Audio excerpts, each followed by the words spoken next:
My name is Tess Isley. I'm 34, and I keep other people's books for a living, so I know exactly what a signature is worth. On Christmas Eve, my fiancé's mother stood in her own doorway and told my 7-year-old daughter to wait outside while her grandchildren ran past us with gift bags. I didn't argue. I didn't raise my voice. I knelt down, fixed Lily's mittens, and handed that woman a plain white envelope. For you. Open it later. Then I drove my daughter home through the snow and made her cocoa. She opened it at 11:47 that night. By morning, 79 missed calls were waiting on my phone, and not one of them was an apology. Some doors you don't fight to get through. You just stop paying to keep them standing. Welcome back to Calm Drama Stories, where ordinary women keep their composure while everything around them falls apart, and walk away with their dignity intact. If you believe the quietest person at the table is often the one holding the most, you're in the right place. Drop a comment and be sure to subscribe. Let me back up, because the envelope didn't come out of nowhere. It came out of 8 months of careful records. I run a small bookkeeping and tax practice out of a converted dining room on Maple Street, 2 miles from the nice part of town and a whole world away from it. I built that practice after my divorce, when Lily was 2 and I had $900 and a folding table. People in this county call me when a number won't behave. I find the mistake. I fix it quietly, and I never make them feel stupid for the hole they dug. That's the job. Somewhere along the way, it became the rest of me too. I fix things. It's the only love language I ever fully trusted, because a balanced ledger never changes its mind about you. My ex used to say I'd rather solve a problem than be held, and he wasn't entirely wrong. I was very good at reading other people's mistakes. I was a lot slower at reading my own. Lily was the one warm thing I never tried to balance. She was 7 that winter, missing a front tooth, the kind of kid who waved at strangers and meant it. She drew houses constantly, always with everyone standing in the doorway, nobody left out. I kept those drawings in a folder thicker than some of my clients' returns. I thought, back then, that I was building her a steady life. I just hadn't yet learned that steadiness can be a kind of blindness, and that the people who let you carry everything are rarely the people who'll carry you. I met Mark Calloway at a Chamber of Commerce mixer I almost skipped. He was 39, easy in a room, the kind of man who remembered your coffee order. What got me wasn't the charm, though. It was Lily. He got down on the floor with her at our 3rd dinner and let her win at checkers 4 times in a row, badly, on purpose, narrating his own defeat like a sportscaster. She laughed until she hiccuped. That night she called him almost Dad, testing the word out sideways, and I let myself want it. We dated a 1.5 years. He was steady about small things, flowers on no occasion, oil changes I forgot. But there was one subject where his easy voice went tight, and that was his family's house. The Calloways were old money in a town that didn't have much of it, and the center of all of it was a white Victorian on Cedar Hill with a wraparound porch, and his late father's name still on a brass plate by the door. Mark talked about that house the way other men talk about a championship season. Whenever it came up, his jaw set just slightly, like a man bracing for a bill. I noticed it. I'm trained to notice when a number doesn't sit right, and a person can be a number too. I asked him once, lightly, if the house was a lot to keep up. He said, "It's handled," in the flat tone people use when something is the opposite of handled. I let it go.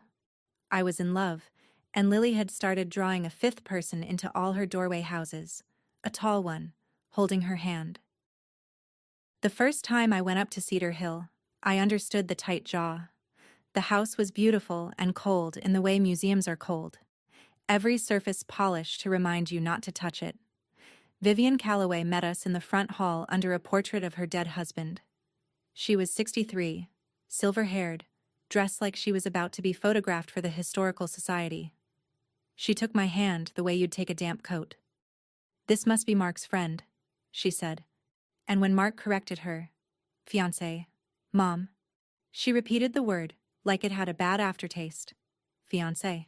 Of course." Then she looked down at Lily, who was holding out a dandelion she'd saved from the car. Vivian smiled at my daughter the way you smile at a stain you're deciding whether to mention. We're not really a dandelion family, she said, and steered us toward the parlor. I met the sister that day too. Brooke, 36, with 2 kids and a husband who traveled. Brooke gave me a tour that was really a list of what was expensive.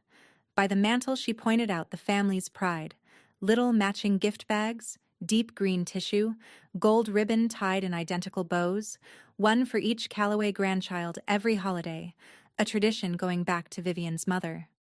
They line up by age, Brooke said, and Vivian hands them out. It means everything to the kids. I looked at the row of gold bows and counted out of habit.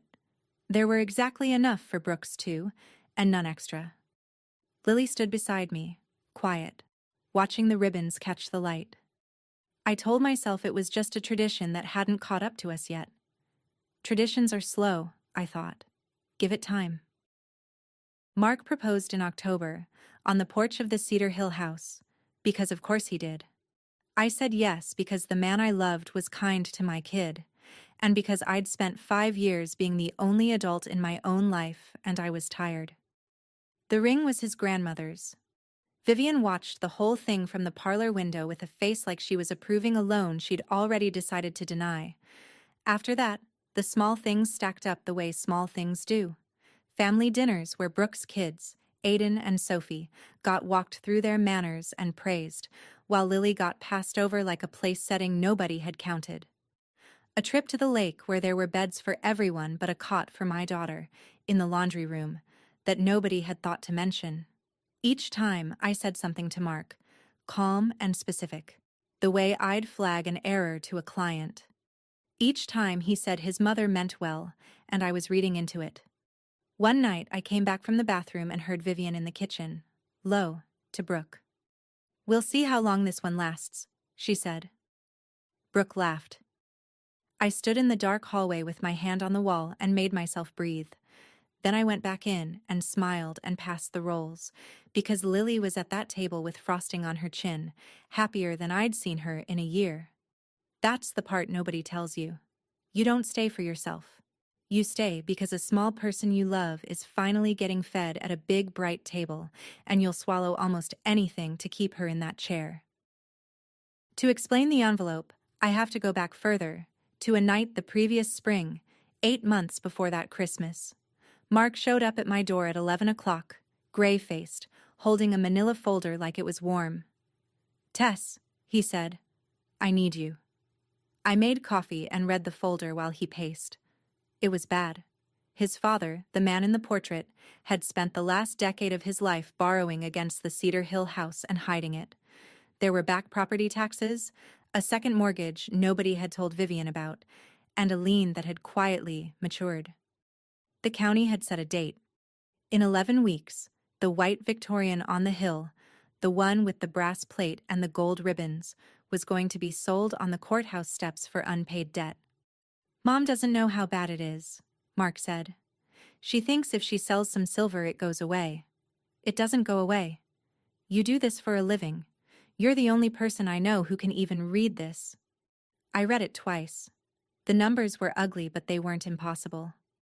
Roughly $90,000 stood between his family and the worst day of their lives.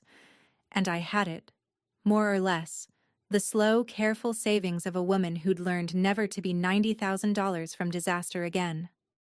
Mark looked at me like a man at the edge of a roof. "Please," he said, "I'll never ask you for anything again."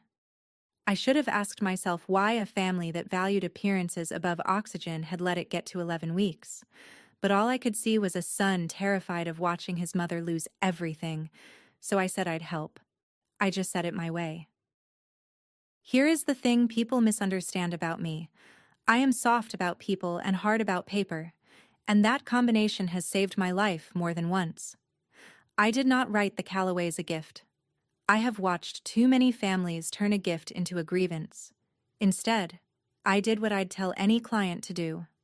I paid off the lien and the back taxes and the hidden second, all 91,000 of it, and in exchange, the family signed a private mortgage, a real one, a promissory note, and a deed of trust, recorded at the county the same week, naming me as the lender and the Cedar Hill house as security. Low interest, lower than any bank would have touched them for. A modest monthly payment they could actually make. And, because I am who I am, a standard acceleration clause, the kind every note has, the kind that says, if you stop paying, the lender can call the whole balance due.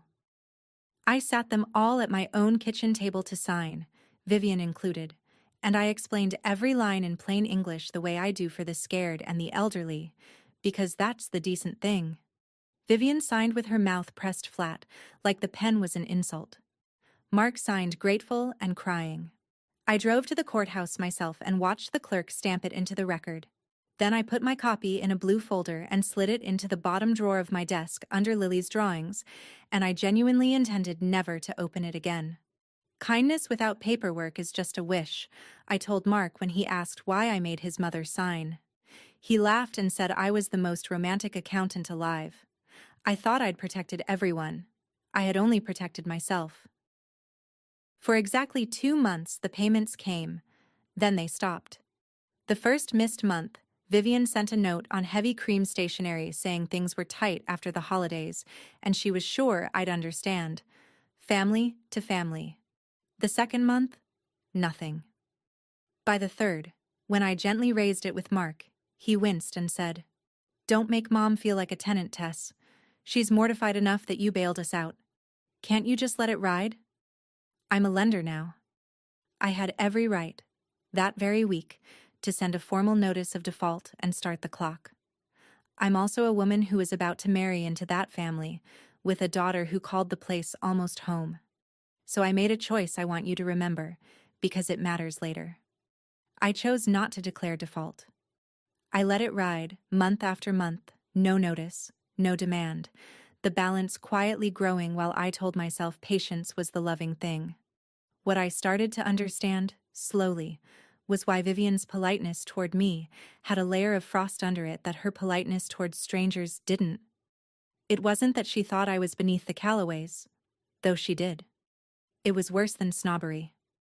Every time she looked at me, she had to remember that the divorced bookkeeper from Maple Street owned the paper on her family's house. I had seen the inside of her terror, and she could not forgive me for the rescue. She needed to put me somewhere below her to make the math of her own life survivable. I didn't have the words for it yet, that spring. But I'd feel it sharpen, all the way up to a doorway, where she'd finally find a small enough person to push.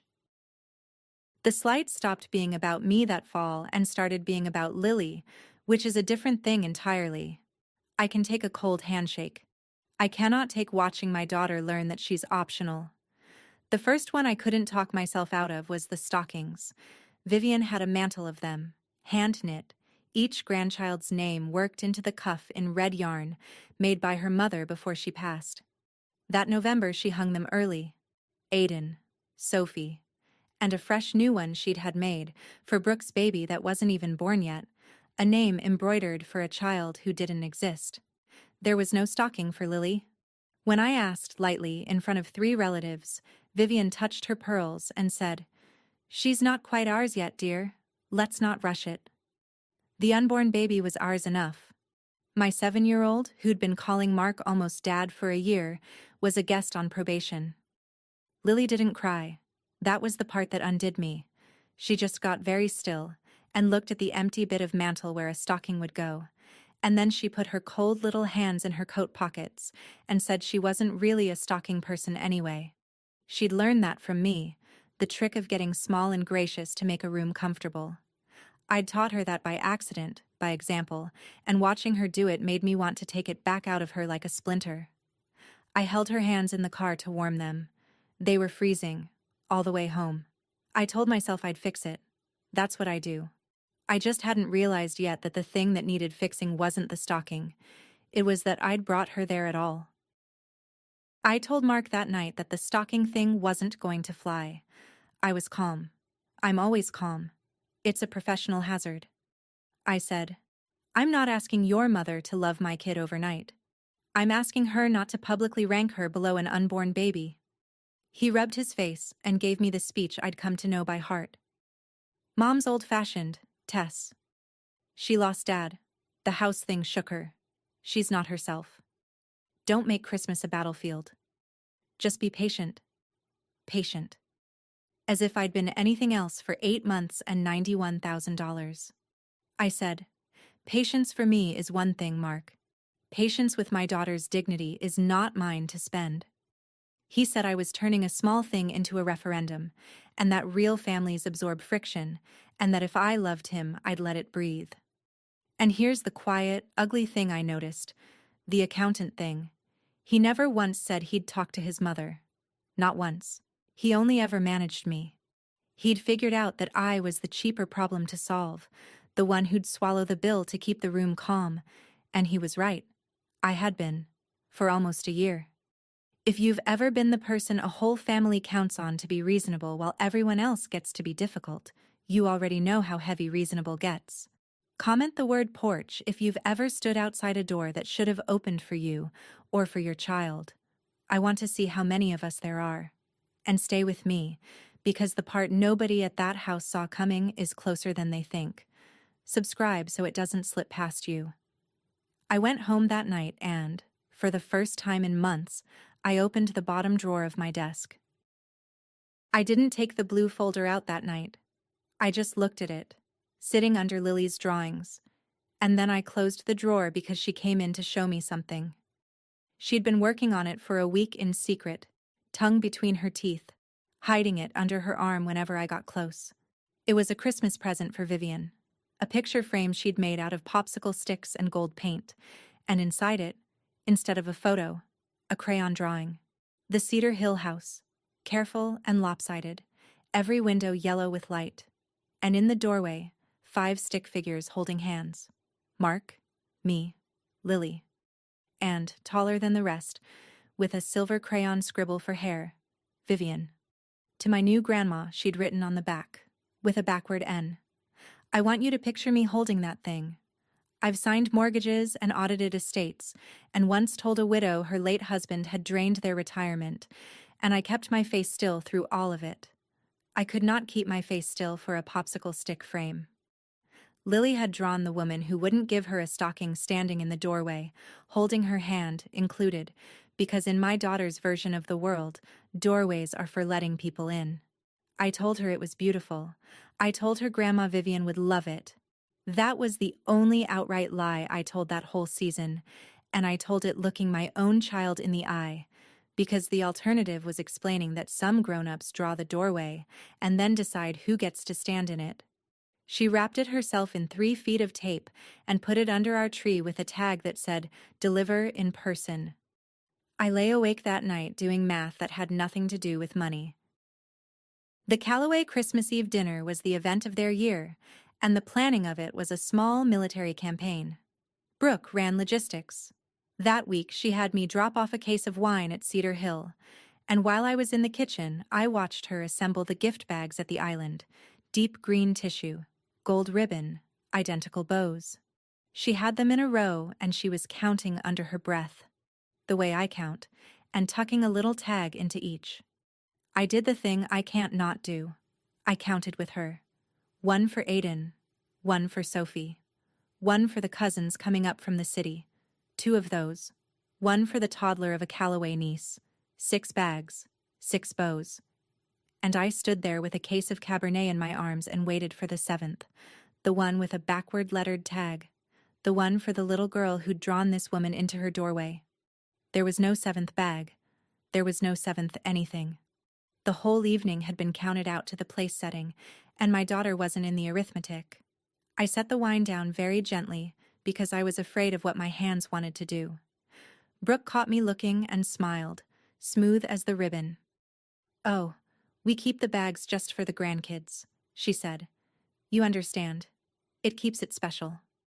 I said I understood. I'm good at saying I understand. I drove home with my jaw aching and a number forming in my chest. Not a dollar number, a different kind. The kind that tells you a thing has crossed from accident into design. Somebody had sat down and decided, on purpose, with ribbon and tags, that there would be no place for Lily. I needed to know who and how decided. I found out 2 days later, and I found out by accident, which is the only way you ever find out the true things. Back when the wedding was still being planned, Brooke had added me to a group text called Calloway Christmas so I could weigh in on flowers and seating. Nobody had ever removed me. I'd muted it months ago. That Tuesday night, my phone lit up anyway because someone tagged the caterer's number wrong, and the whole thread spilled open on my screen while I was washing dishes. I dried my hands and read it. All of it, with the cold focus I usually save for a fraud case. The seating plan was there in black and white.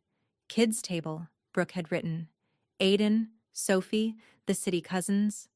Then, in case it wasn't clear, our grandkids only this year. And under it, Vivian, who never texted, had typed in full, slow capital letters, the way she did everything. We tolerate the bookkeeper because we have to. Let's not pretend the child is family. The table is for ours. Brooke had answered with a single thumbs up. We have to. There it was, the whole architecture of it. They didn't dislike me. They resented me, specifically, for the $91,000 that kept a roof over the very table they were now ranking my daughter beneath. The rescue was the wound, and the child, my Lily, with her popsicle stick frame wrapped in 3 feet of tape, was the thing they'd agreed, in writing, not to pretend about. I screenshotted every message, not because I had a plan yet, because I'm a bookkeeper, and when a thing matters, you keep the record. Then I sat down at the kitchen table where they'd all signed my note 8 months before, and I finally opened the blue folder. I read my own note like I'd never seen it before, the way you reread a contract when the relationship behind it has changed. Promissory note. Deed of trust. Recorded book and page number stamped by the county. Principal of $91,000, reduced by exactly 2 payments, plus accrued interest. And there, in paragraph 9, the clause I'd put in out of pure habit 8 months earlier, never imagining I'd need it. Upon default in any payment, the holder may, at the holder's option, declare the entire unpaid balance immediately due and payable. At the holder's option. Me. I was the holder. For most of a year, I'd chosen, every single month, not to exercise that option, and my forbearance had been so quiet that the family had stopped seeing it as forbearance at all. They thought I'd written off the money the way you write off a wish. They thought my silence was weakness. I sat in my kitchen at midnight and understood, with the clean click of a column finally balancing, that I was not the powerless one at that table. I had simply been behaving as if I were out of love, and they'd built their whole contempt on top of that behavior like it was bedrock. It wasn't bedrock. It was a courtesy I could withdraw. I want to be honest about what I felt, because it wasn't triumph. It was grief. I'd wanted the doorway picture to be true. I'd wanted Lily to have a grandmother and a big warm table. What I had instead was a recorded lien and a screenshot, and a daughter who'd taught herself to say she wasn't a stalking person. I closed the folder. I didn't act. Not yet. Even then, even reading "we have to" in those flat capitals, I gave them one more door. The door I gave them had Mark's name on it. The next morning, I met him for coffee and I laid it out plainly. No screenshots, no folder, just words. I said, Christmas Eve, Lily walks in the front door with everyone else, sits at a table, opens a gift like every other child in that house. That's the whole ask. If that can't happen, we don't come, and you and I have a much bigger conversation. I watched his face do the thing I'd been watching it do for a year. The flinch, the calculation, the search for the version of the sentence that cost him least. He reached across the table for my hand and said, "You know I'm on your side." I said, "I'm not asking whose side you're on, Mark. I'm asking what you're going to do. Will you tell your mother Lily has a seat? Yes or no?" And he said, "I'll handle Mom." A promise I'd heard a dozen times that had never once been followed by a handled mother. I'm an auditor at heart. I know a phrase that's designed to end a conversation rather than do a thing. "I'll handle it" is what people say when they intend to handle you. I nodded and let him think the conversation was over and the matter closed. But under the table, in my bag, I had already started something the night before, and his answer had just told me whether to finish it. I drank my coffee. I told him I loved him. And the awful part is that I still did. The way you love a house you already know you have to sell. Then I drove to a different appointment, one I hadn't told him about, with a woman who'd printed something for me to read. The woman was Ruth Pelham, a real estate attorney 2 towns over who'd done clean work for a few of my clients. I'd called her the morning after the group text and told her what I held. She'd pulled my recorded deed of trust, confirmed every comma, and now she slid a document across her desk that I made her walk me through twice, because I needed to be sure I understood it as a person and not just as a number. It was a notice of default and intent to accelerate. In careful, unhysterical legal language, it stated that the borrowers were in default for failure to make payments since the previous summer, that the holder of the note intended to exercise the acceleration option in paragraph 9, and that the entire unpaid balance would become due. And then the part I'd insisted on, the part that mattered to me more than the money. A cure period. 30 days. If they brought the loan current or refinanced it elsewhere, the acceleration would be withdrawn, and we'd part as strangers who'd once done business. Ruth looked at me over her glasses. "You understand this doesn't take the house tonight?" she said. "Foreclosure is months, if it ever comes to that, and it shouldn't. This is leverage and a clean exit, not a bomb." I said, "I know exactly what it is. It's me, finally, refusing to be the safety net nobody thanks." She asked when I wanted it served. I told her I'd handle delivery myself. She raised an eyebrow but didn't argue. I took the notice and I took the engagement ring off my finger and put it in my coat pocket next to it, and I drove home to a daughter who was practicing how she'd say, "Merry Christmas, Grandma," in the mirror. That's the part I keep coming back to. She was practicing. Lily stood in front of the hall mirror in her good red dress, holding the wrapped popsicle stick frame, rehearsing. "Merry Christmas, Grandma Vivian. I made this for you." She tried it 3 ways, deciding which smile to use, and asked me if she should curtsy. I said a curtsy would be perfect. Then I went into my room and put 2 things in the inner pocket of my coat. A sealed white envelope from Ruth's office, holding the notice, the ring, and 1 handwritten line I'd added myself at the bottom of a sheet of my own paper. And next to it, folded, a printout of the group text, in case I needed Vivian to know that I knew. Here was the deal I made with myself, and I made it standing in my closet like a vow. We would go to Cedar Hill. If Lily was welcomed through that front door, seated, handed a gift bag like any other child, then the envelope stayed in my coat and dissolved back into a marriage I'd spend years trying to make work. If she was not, the envelope changed hands, and so did everything else. It was the fairest test I knew how to write, and I'd written a lot of them. I gave them the chance to make me wrong. I drove to that house genuinely hoping to be wrong. If you've ever gotten dressed up to walk into a room you already half knew would hurt you, comment the word envelope, because you brought one too, even if it was only your hope. Subscribe and stay close. What Vivian said at the door is next, and I've never forgotten a word of it.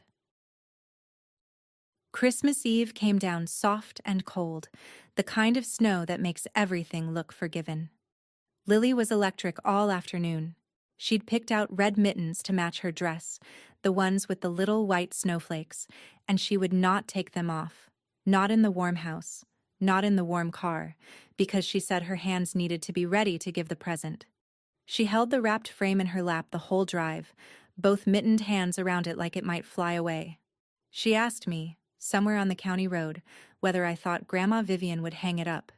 In the kitchen, she decided, on a wall where everyone could see. I said yes. I want to be clear that this was the second lie, and I knew it leaving my mouth. And I told it anyway, because what was I going to say? That the woman she'd drawn into the doorway had typed, in capital letters, that we shouldn't pretend the child was family. You don't hand a 7-year-old that sentence on Christmas Eve. So I said yes, she'll hang it where everyone can see, and Lily nodded and went back to guarding her gift. I watched her in the rearview mirror, This small person in red mittens carrying a present to people who'd counted bags and left her out, and I felt the last soft part of my hope go quiet and practical. The envelope was a square of weight against my chest. I drove the way I balance a difficult set of books, steady and slow, no sudden moves, already half aware of where the columns were going to land. Cedar Hill glowed up ahead through the snow, every window yellow, exactly the way she'd drawn it. From the road, it looked like the warmest place in the world. The hill was lined with cars. I parked at the bottom of the long drive because there was nowhere closer, and we walked up through the snow, Lily's mittened hand in mine, her boots squeaking, her breath puffing out in excited little clouds. Music drifted from the house, and laughter, and the smell of a roast. For about 90 seconds it was perfect, and I let it be perfect, because Lily was looking up at all those yellow windows like she was walking into a Christmas card. Then the city cousins arrived behind us, spilling out of an SUV, 2 kids in matching coats, and they ran past us up the steps shouting, "Grandma!" The front door opened and warm light poured out, and there was Brooke in the doorway, beaming, handing each of them one of the deep green bags with the gold ribbon, lifting them by the bow so the kids could see their names on the tags. Aiden already had his. Sophie already had hers. The cousins took theirs and tore inside. The gold ribbons caught the porch light and threw little glints across the snow. Lily slowed down beside me. She didn't say anything. She just watched the bags go in, one after another, her own present held tight against her coat, and I felt her mittened hand tighten in mine. I knew exactly how many bags were on that island. I'd counted them myself. I knew the arithmetic of the evening to the place setting. And still some animal part of me hoped, climbing those steps, that I was about to be proven wrong, that there'd be a 7th bow nobody had told me about, that love had quietly outvoted the spreadsheet. We reached the top step.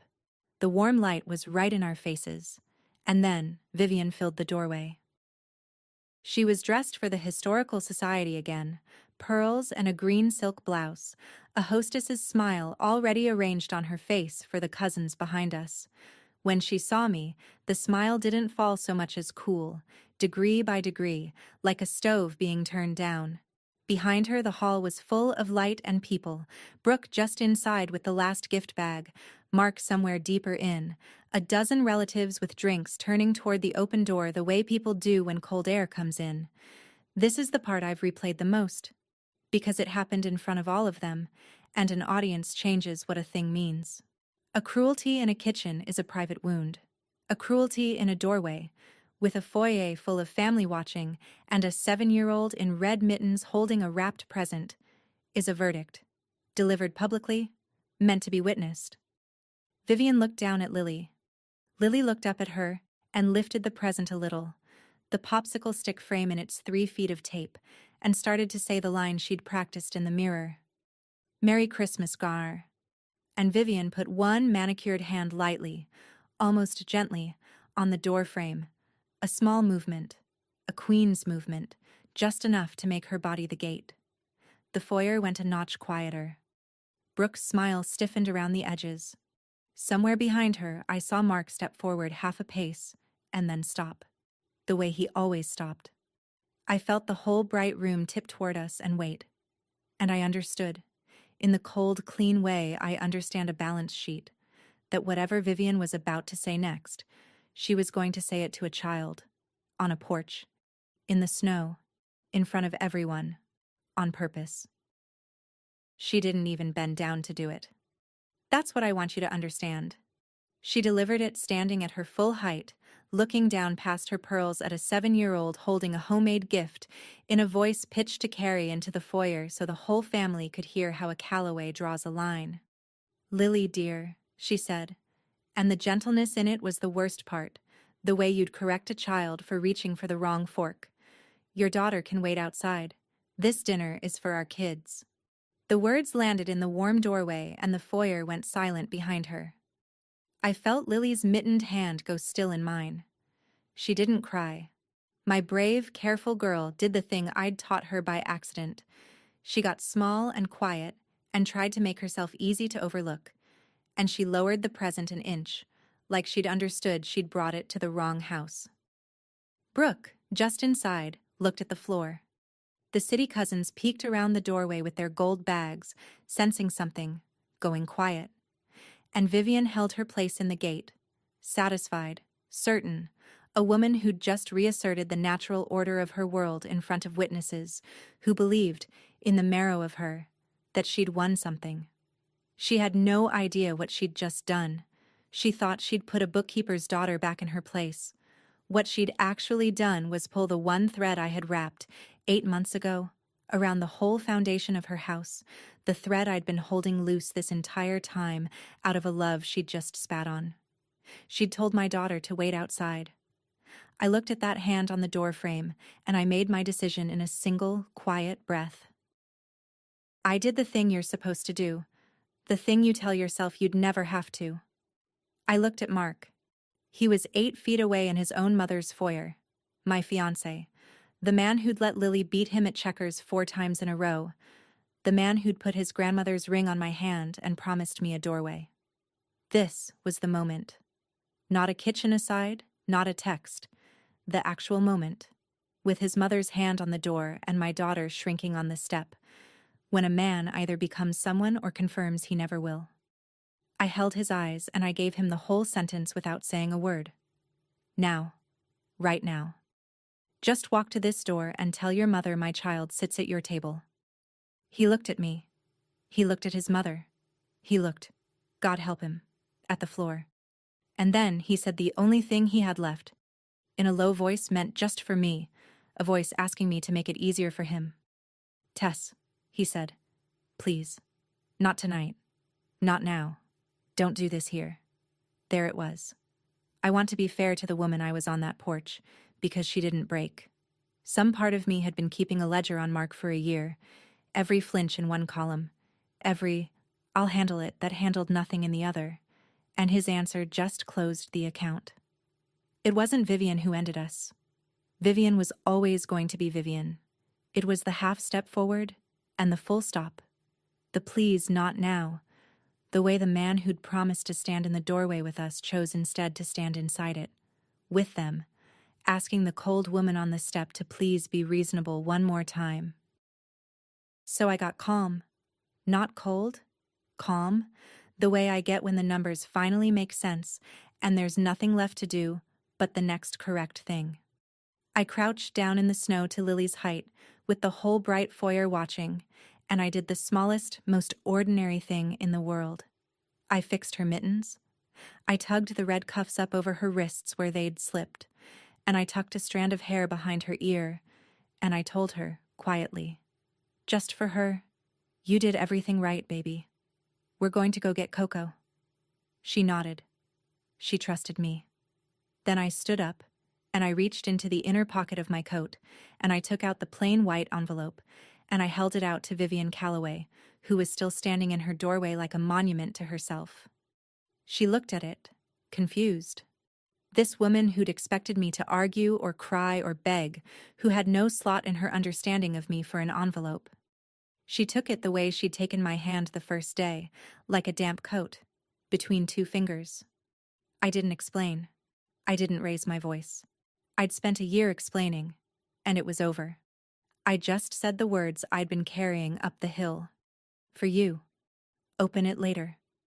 And then I took my daughter's mittened hand, and I turned my back on the warmest-looking house in the county, and I walked us down the long, snowy drive to the car, while the foyer murmured behind us and the gold ribbons glinted in the windows. Vivian, I'm told, smiled. She thought it was a note. She thought she'd won, and that I was leaving the way the defeated leave. She tucked it in her pocket to read after the toast. The car was so cold our breath fogged the windshield before the heater caught. Lily buckled herself in, still holding the wrapped present, the one that had never made it through the door, and for a long minute neither of us said anything. I backed down the drive carefully, past all the cars, and turned onto the county road toward home, toward Maple Street, toward a small house where nobody had ever been counted out. The snow came down in the headlights, and then, in a small, flat voice from the back seat, my daughter asked me the question I will hear for the rest of my life. Mommy, she said, did I do something wrong? I want you to sit with that because I had to. 7 years old in red mittens, holding a gift she'd made with her own hands and 3 feet of tape, and the conclusion she'd reached, standing on that step, was that the fault must be hers. That's what that house had taught her in one evening. That's what I'd risked teaching her. Every month I let it ride. I kept my eyes on the road because I couldn't trust my face, and I kept my voice as level as I keep it for the scared and the elderly, and I said, "No, baby. You did not do one single thing wrong. Some grown-ups forget how to be kind, and when they do, that is about them, not about you. We are not going to stand on cold steps waiting for people like that to remember." She thought about it. Then she asked if we could still have cocoa, and I said yes, with the little marshmallows, and she relaxed, because she's 7, and cocoa is a real and solvable thing. I drove my daughter home through the snow, and I made her cocoa with the little marshmallows, and I read her the Polar Express twice, and I tucked her in. And the whole time, in my coat by the door, my phone sat silent. They hadn't opened it yet. Vivian was still saving it for after the toast. Here is what I pieced together later, from Mark, from Brooke, from the 17 voicemails, about what happened at 11:47 that night. The dinner went on without us. The toast was made. Somewhere around 1:45, the guests thinning. The dishes started.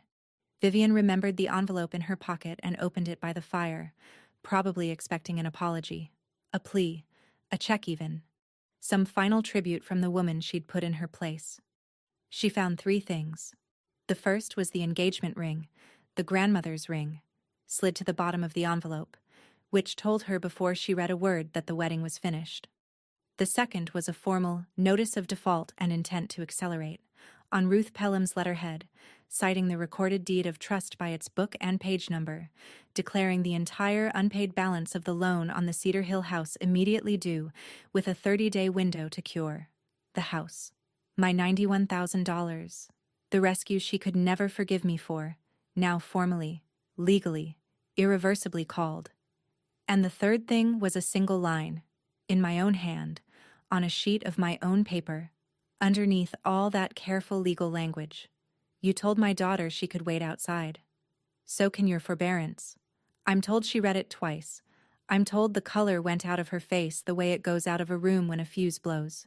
Because Vivian Calloway, who had spent the evening proving to a foyer full of relatives exactly who did and did not belong at her table, understood all at once that the woman she'd shut out on the step was the one person standing between her family and the courthouse steps, and that I had been standing there, quietly, holding that door open, for almost a year.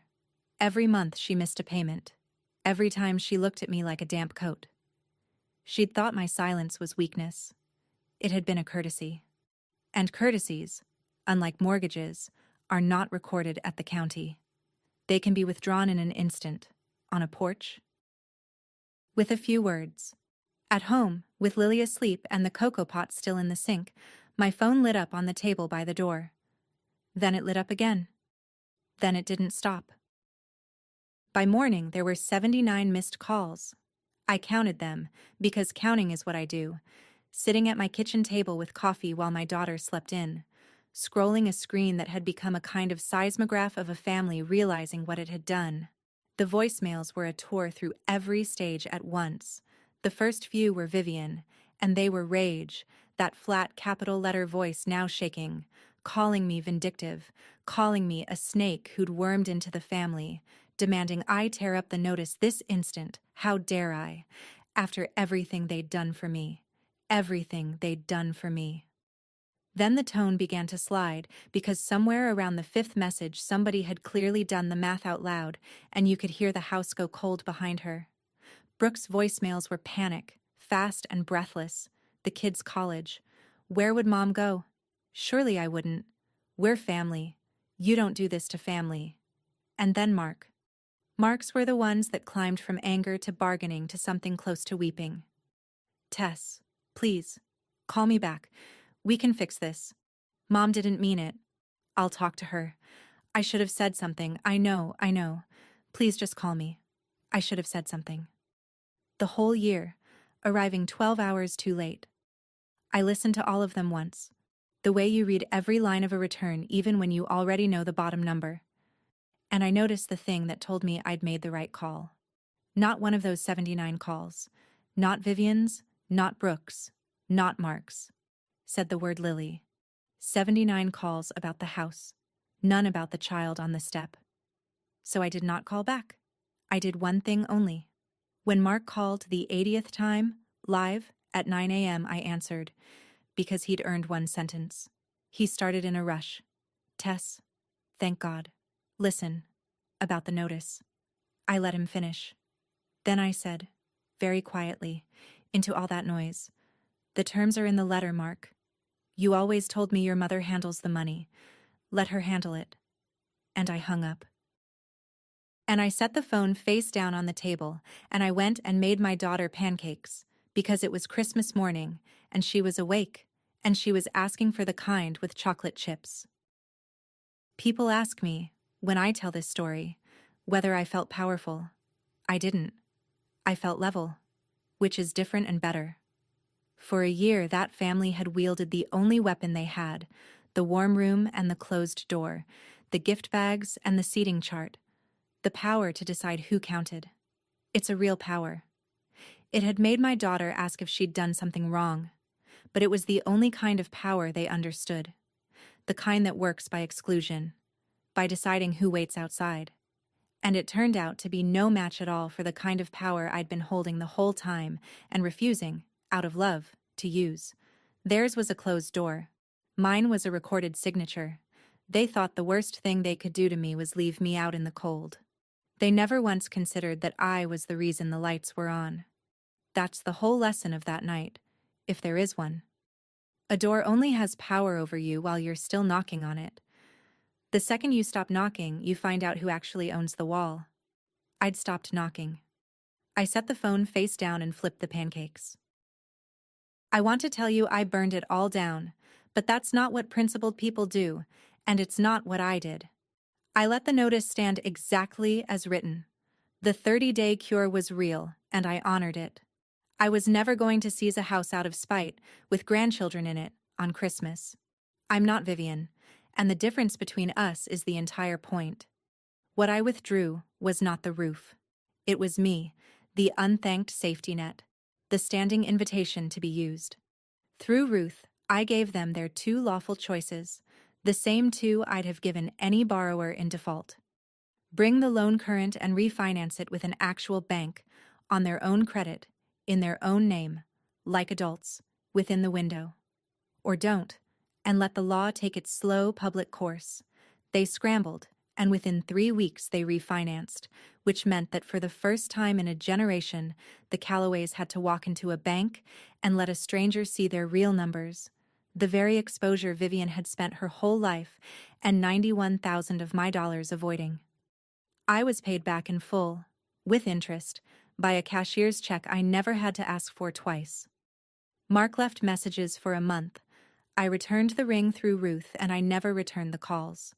The last time I drove past Cedar Hill, the windows were still yellow and warm, and there were still gold ribbons somewhere behind the glass, catching the light for someone. Just not for us. I didn't slow down. I had a turn to make, toward home. I muted the family thread, and then I left it. Finally, 8 months too late. I blocked the numbers that needed blocking, and I did one more thing, the only one that mattered. Lily's popsicle stick frame had come home with us, still wrapped in 3 feet of tape, never delivered. A few days after Christmas, she asked, carefully, if she should throw it away since Grandma Vivian didn't want it. I said absolutely not. We unwrapped it together at our own kitchen table, and we took out her crayon drawing of the glowing house with 5 people in the doorway, and I told her we'd make a new one, a true one. She drew our house on Maple Street, small and a little crooked, every window yellow, and in the doorway she put 2 stick figures holding hands, her and me, and after a moment she added the cat. No one waiting outside. We hung it on the wall where everyone could see, exactly where she'd wanted the other one to go. And weeks later, out of nowhere. Brushing her teeth, she said, "So I didn't do anything wrong?" "Not a question this time." "No, sweetheart," I said. "You never did. Some grown-ups just forget how to be kind, and we don't wait on their porches anymore." If there's one thing that whole cold Christmas taught me, it's this. A closed door only has power over you while you're still standing there knocking, and the day I stopped knocking was the day I got both my daughter and myself back. That's my story. One cold porch, one quiet envelope, and a little girl in red mittens who never had to wait outside again.